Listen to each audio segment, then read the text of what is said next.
नमस्कार, आप देख रहे हैं मौसम तक चैनल और यह है गुजरात का सप्ताह भर का मौसम पूर्वानुमान का बुलेटिन। इसमें बात करेंगे 9 से लेकर 15 अप्रैल के बीच किस तरह से बदल सकता है मौसम पूरे राज्य में। गुजरात में वैसे इस सप्ताह बारिश होने की संभावना है और पिछले सप्ताह भी बारिश हुई थी कई जगहों पर, और जो बारिश रिकॉर्ड की जा चुकी है प्री मानसून सीजन में 1 मार्च से लेकर 8-9 अप्रैल के बीच में, उसके आंकड़े एक बार मैं आपको दिखा देता हूं। गुजरात का जो समग्र राज्य का डेटा है वो तकरीबन 4500% ज़्यादा के स्तर पर बना हुआ है। लगभग 15 मिलीमीटर 16 मिलीमीटर के आसपास पूरे राज्य में वर्षा रिकॉर्ड की गई है। राज्य का जो क्यूमुलेटिव डेटा है, और बारिश यहाँ पर आमतौर पर होती है 0.23 मिलीमीटर के आसपास, यानी 1 मिलीमीटर भी बारिश इस दौरान गुजरात में होती नहीं है, लेकिन इस बार बारिश कई गुना ज़्यादा हुई है। यहाँ पर कच्छ में देख सकते हैं 7260% अंतर है बारिश में सरप्लस का, और इसी तरह से बनासकांठा में 2700, पाटन में 4600 से अधिक, मेहसाना में 3400 से ज़्यादा और साबरकांठा में 5654% अधिक बारिश हुई है। गांधीनगर में 2786, अरवली में 3555, महिसागर में 4233, खेड़ा में 485, आणंद में 267 और पंचमहल में 2212, वडोदरा में 207, छोटा उदयपुर में 3015, भरूच में 956, नर्मदा में 3367, सूरत में 2917, तापी में 1805, डांग में 3692, नवसारी में 662, वलसाड़ में 2495, इधर भावनगर में 4292, अमरेली में 9622। मुझे लगता है कि ये सबसे ज़्यादा अंतर है जी। 9700 नहीं, इससे भी आगे है मोरबी और बोटाद, जहां पर 10,000% ज़्यादा बारिश हुई है। अंदाज़ा लगाइए कितना अंतर है बारिश में इस बार।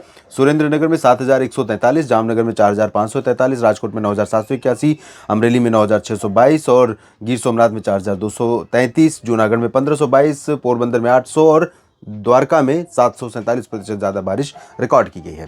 तो ये है अब तक बारिश की स्थिति, और इस सप्ताह क्या होगी बारिश, कहाँ पर होगी बारिश, आइए जानते हैं।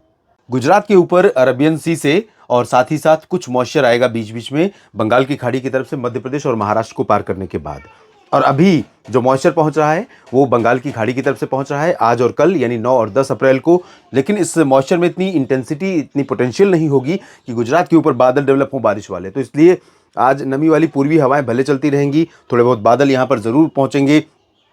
पूरे राज्य की बात मैं कर रहा हूं, और ख़ासतौर पर ये जो कोस्टल पोर्शन है, इधर ये भरूच से नीचे का जो हिस्सा है, इन भागों में, और छोटा उदयपुर, दाहोद, गोधरा, पंचमहल, इन भागों में कुछ बादल पहुंच सकते हैं, लेकिन बारिश पूरे गुजरात में 9 और 10 अप्रैल को एक्सपेक्टेड नहीं है।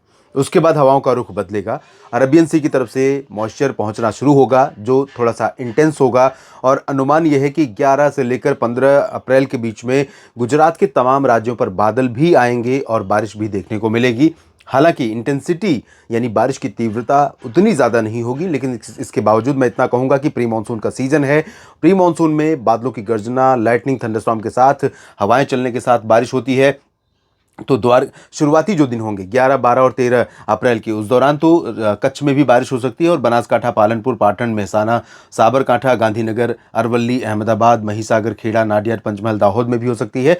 उसके बाद जो आखिरी 2 दिन होंगे 14 और 15 अप्रैल के, उस दौरान तो मॉडल कुछ जगहों पर साउदर्न पोर्शन में प्रेडिक्ट कर रहा है, लेकिन क्लाउडिंग जो है वो सेंट्रल पोर्शन में आ रही है। तो हो सकता है कि सेंट्रल पोर्शन से बादलों का बनने का शुरुआत हो, धीरे धीरे बादल नीचे की तरफ आएँ, और उस दौरान 14 और 15 अप्रैल को द्वारका, पोरबंदर, जूनागढ़, वेरावल, सोमनाथ, अरवली, महिसागर, भावनगर, राजकोट, बोटाद, सुरेंद्रनगर और अहमदाबाद, नाडियाड, खेड़ा, गोधरा, पंचमहल, दाहोद से लेकर छोटा उदयपुर, वडोदरा, आणंद, भरूच, नर्मदा और सूरत, वलसाड़, नौसारी, तापी, डांग, इन भागों में कुछ स्थानों पर वर्षा रिकॉर्ड की जाए।